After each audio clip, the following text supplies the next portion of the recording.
Selamat siang, perkenalkan nama saya Diana Rekna, saya mahasiswa ahli kredit kebidanan Kusuma Husada Surakarta, akan melakukan ujian OSJA edukasi keluarga tentang diapras dan oral trust. Berikut videonya. Selamat siang Ibu, perkenalkan nama saya Bu Bidan Diana, saya bidan yang bertugas di puskesmas ini di ruang edukasi ini ya. Dengan Ibu siapa ini? Ibu Ila. Dengan Ibu Ila. Anak siapa namanya? Ara.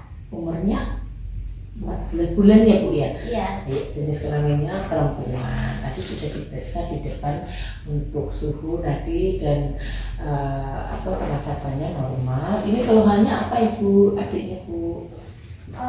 Kemerahan di sekitar popok dan lidahnya warna putih. Putih-putih gitu ya? Iya. Ya, oke, iya Ibu. Baik, ini saya di sini dari keluhan yang disampaikan Ibu itu boleh saya lihat, mohon izin. Tadi saya lihat ya. Oh iya, oh iya, benar sekali. Ini kalau ini memang kemerahan mulutnya juga Ibu. Oh iya, ada putih-putihnya. Iya, baik. Ya. Baik Ibu, jadi yang sudah saya lihat bahwa bayi Ibu ini atau putra Ibu ini mengalami diapras atau ruam popok dan oral trust gitu ya Bu ya. Baik, sebelumnya apakah sebelum saya sampaikan ini Ibu pernah mendengar kata-kata diapras dan oral trust? Sejauh ini belum. Belum ya. Ibu izin saya tadi sudah terang sebelum duduk di sini ya Bu ya. Baik Ibu, kalau belum izinkan saya untuk memberikan edukasi tentang ruam popok atau diapras dan oral trust kepada Ibu, gitu ya Bu ya. Bahwa ruam popok, lebih gampangnya saya sebut, itu sering terjadi di bayi atau anak-anak di usia 4 sampai 15 bulan. Itu sering terjadi. Kenapa? Karena memang bayi di umur itu akan sering mengalami BAB dan PAK. Seperti itu. Jadi alangkah baiknya kita menjaga kebersihannya seperti itu ya Bu ya. Sebabnya kenapa terjadi ruam popok? Karena lembab terlalu lama, kotor terlalu lama, maka kita harus jaga kebersihannya. Usahakan kalau bayinya pakai pampers ya jangan terlalu lama dan sering dibuka juga gitu. Kalaupun pakai popok ya jangan dibiarkan basah terlalu lama juga gitu, sehingga kondisinya selalu kering dan bersih. Karena sebabnya terjadi ruam popok karena mohon maaf kurangnya terjaga kebersihan, gitu ya Bu ya. Tetapi juga bisa terjadi kepada bayi yang pada saat itu mengalami atau meminum antibiotik, ya. Jadi bisa saja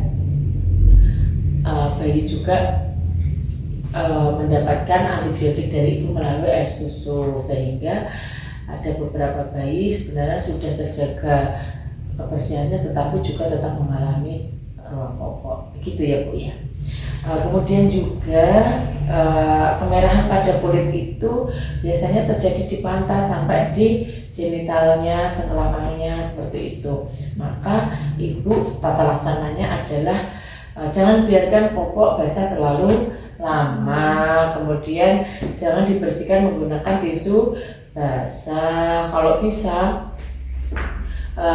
gunakan atau kondisikan bayi dalam kondisi cukup kering seperti itu ya Bu ya. Jangan digosok. Apabila memang terjadi diapras seperti itu jangan digosok-gosok ya Bu ya, cukup ditempel-tempel aja pakai lap tisu kering atau handuk kering supaya tidak semakin meradang kayak gitu. Dan jangan dibubui apapun, terutama juga baby oil seperti itu karena ataupun lotion bayi, karena itu akan semakin membuat perih gitu ya Bu ya, tidak nyaman atau semakin melebar. Sehingga yang perlu dijaga adalah kondisikan untuk cukup kering dan bersih saja gitu ya Bu ya. Mungkin dari yang saya sampaikan, satu masalah diapras atau ruam popok ada yang ditanyakan? Tidak. Jadi yang terpenting apa Bu?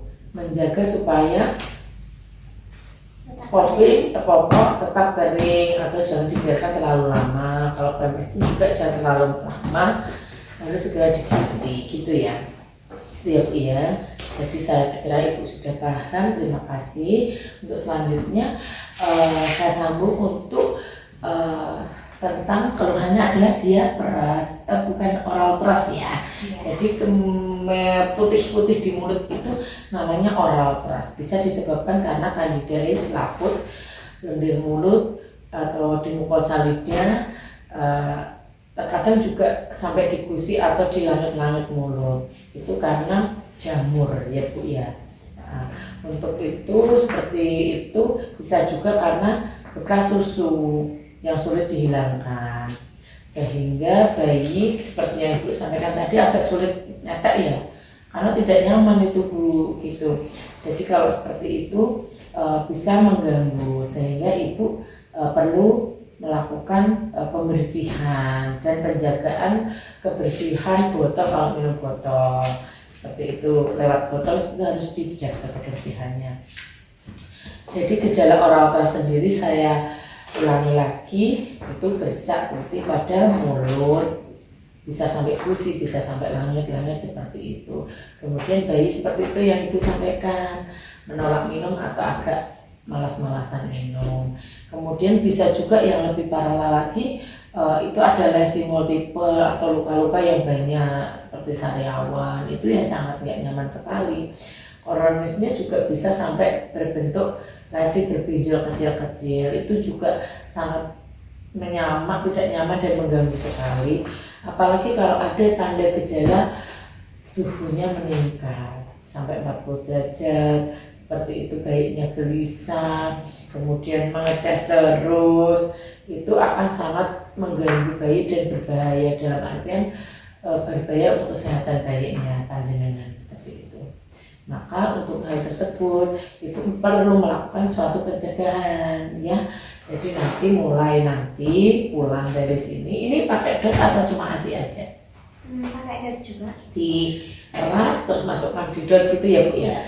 Baik, jadi untuk menjaga kebersihannya terutama dotnya harus dilakukan perebusan, pencucian yang bersih, kemudian dilakukan perebusan pada botol bayi Ibu, sehingga terus itu dikeringkan baru dipakai lagi ya, agar tidak timbul jamur seperti itu. Memang agak ribet ya kalau pakai dot, tapi ya nggak masalah, tetap harus terjaga kebersihannya seperti itu.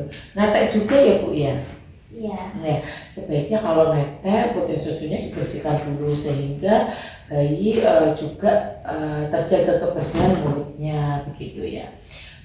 Kemudian kalau misalkan ada sisa air susu di mulut bayi gitu, kalau habis minum terus ketiduran, alangkah baiknya dilakukan pembilasan dengan memberikan minum 1 sendok kecil atau 2 sendok itu untuk membilas air susu yang adik minum gitu ya Bu ya.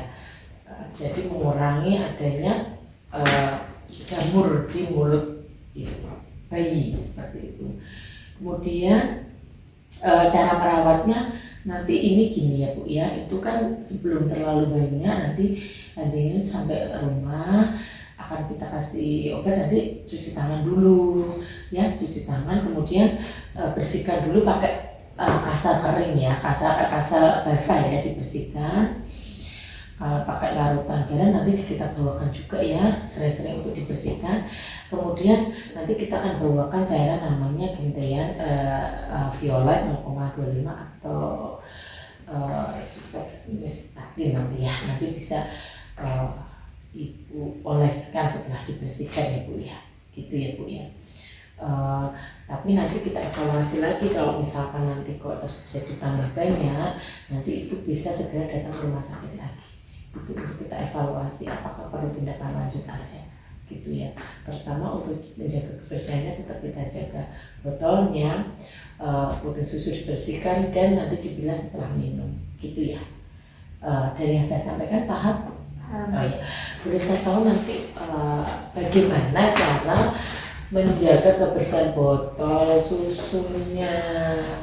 Dengan setelah dipakai direbus. Dicuci, direbus, dilap kering ya. Ya. Baik. Baik, saya rasa Ibu sudah paham tentang diabetes dan oral plus. Nanti bisa dokumentasikan dulu. Apabila memang diperlukan nanti ada keluhan lagi atau belum membaik, silahkan datang ke rumah sakit atau ke puskesmas ini lagi ya. Ya, terima kasih Ibu.